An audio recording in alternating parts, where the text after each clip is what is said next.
Welcome back to Gun&ShotTV. This is Chris, and today I was going to talk about the Ruger GP100. But to get to that, we're going to talk about a few guns before it. This is a Smith and Wesson M&P. It was one of the most common police revolvers in the country for its reliability, its price, and a whole bunch of other factors. Also, its nice small form factor. So from the turn of the century up until the 80s, when most departments switched over to automatics, this would have been a common revolver. Now this is a 60s example, and it's in 38 special, so we'll throw a few rounds downrange.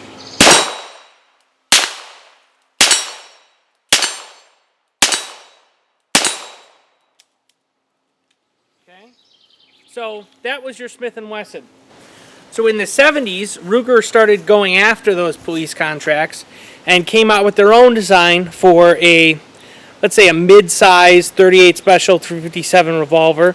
This is the Ruger Service 6, which was essentially a security 6, but without the adjustable rear sight. And this is actually in 38 special because it was a Service 6 police. So specifically, like I said, I've done another video about this one before. I'll throw some rounds downrange with it real fast.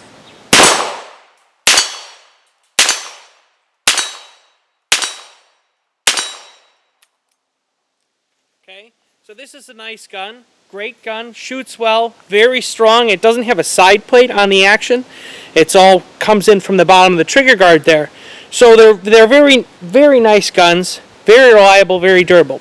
The one shortcoming they have is, like most K-frames, the actual frame is kind of weak around this barrel area.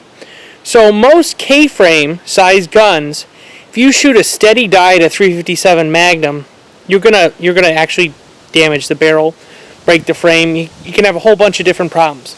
Now the Ruger design is probably one of the strongest of this frame size, but it still had these weaknesses. So it came out in the 70s, and by the 80s, Ruger was starting to get these revolvers back as, you know, broken barrel, stuff like that.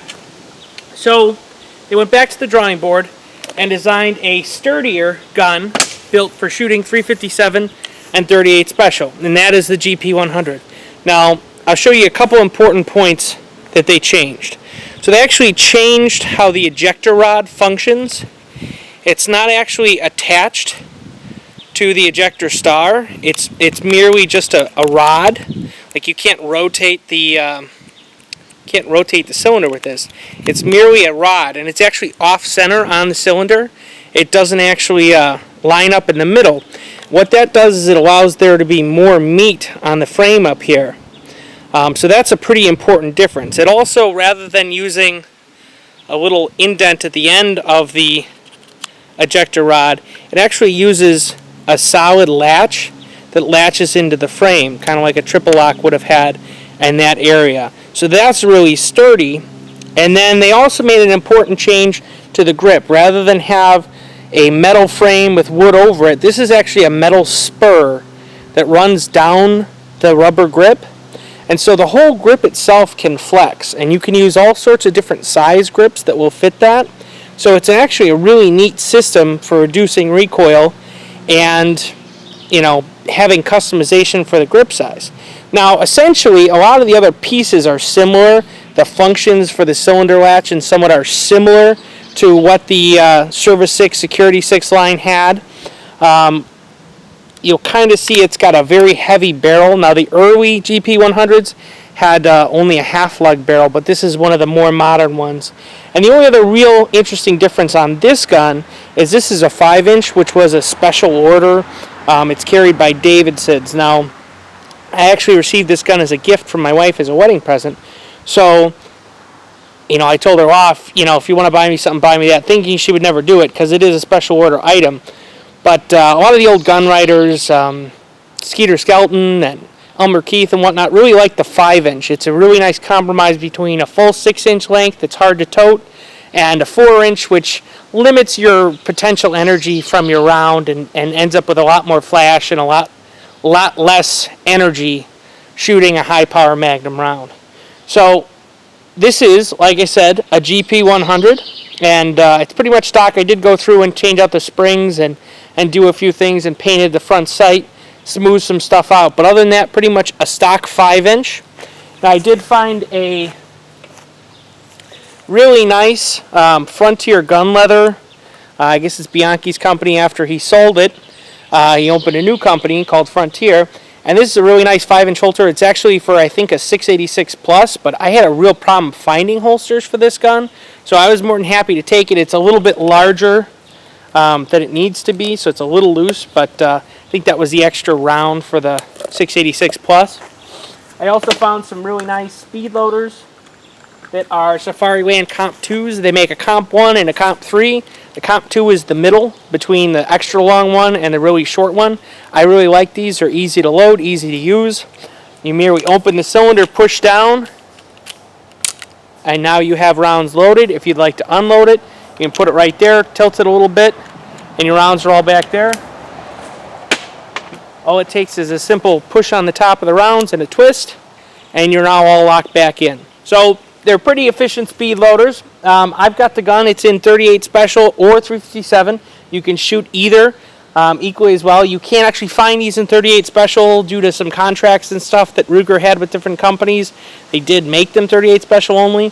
For my money, I'd rather get the 357, especially in this frame size. It's not difficult to shoot 357, and the flexibility is definitely worth having.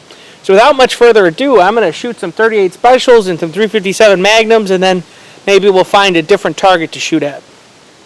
So these are 38 Special reloads that I made myself. They're 105 grain Lee semi-wad cutter bullets, a real light Charger Unique. Just enough to throw the lead down range and have some fun, but not a lot of recoil.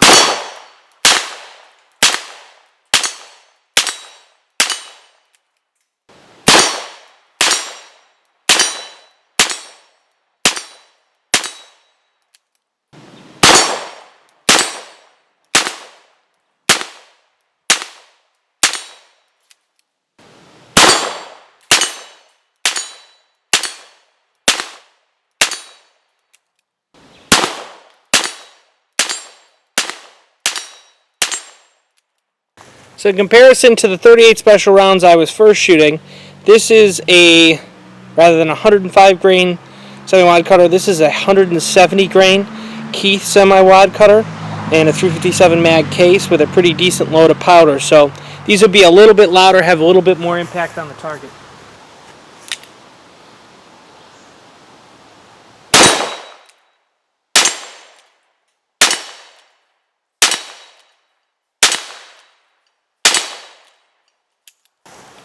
As you can see, these are a little bit smokier as well. I actually make my own bullet lube out of Vaseline, a little bit of paraffin, and some Molly lube, because I use Molly lube on everything. And these Keith semi-wide cutters have a real deep lube groove, so they hold a lot of lube to keep that barrel running smooth and to keep lead from building up. So as a result, you see a lot of smoke, and that's normal, and that's nothing to worry about. And pretty much everything I cast ends up having a little bit extra smoke. It's just part of shooting lead bullets. It's nothing to be afraid of.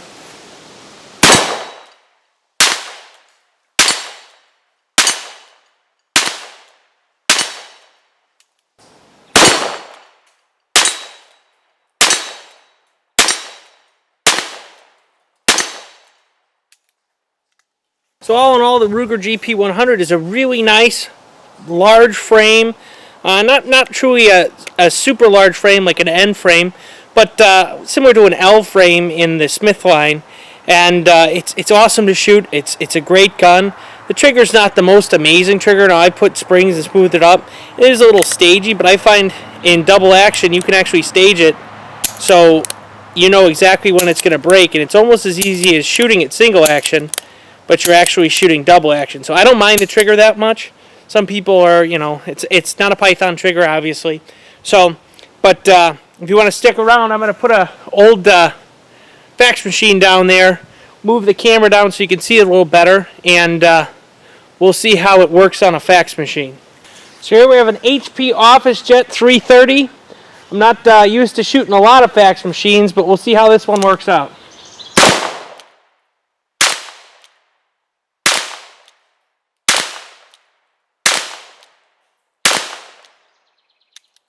So we're shooting 170 grains of lead. PC load letter.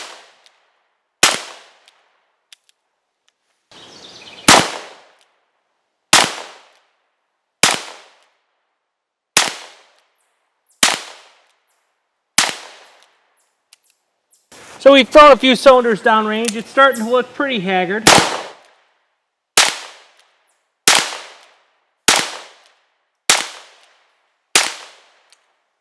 The machine's about 20, I would say 20, 25 years old maybe at this point. So not only is it out of warranty, but I don't think the original warranty covered being shot with a 170 grain Keith bullet.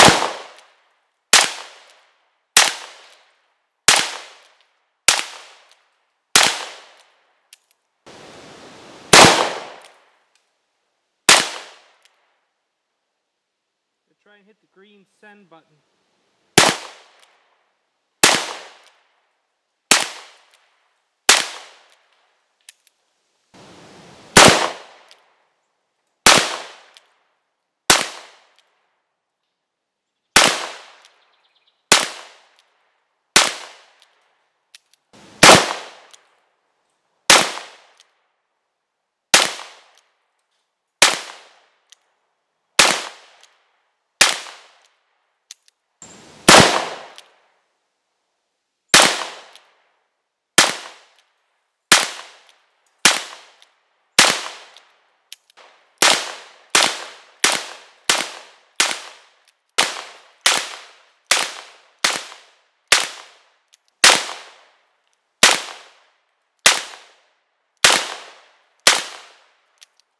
So after quite a few rounds, it appears that the printer may be non-functional.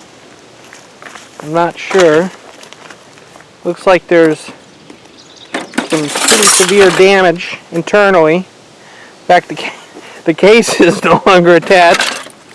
But I would say altogether that the HP OfficeJet 330 is not compatible with Keith 170 grain semi-wide cutter bullets.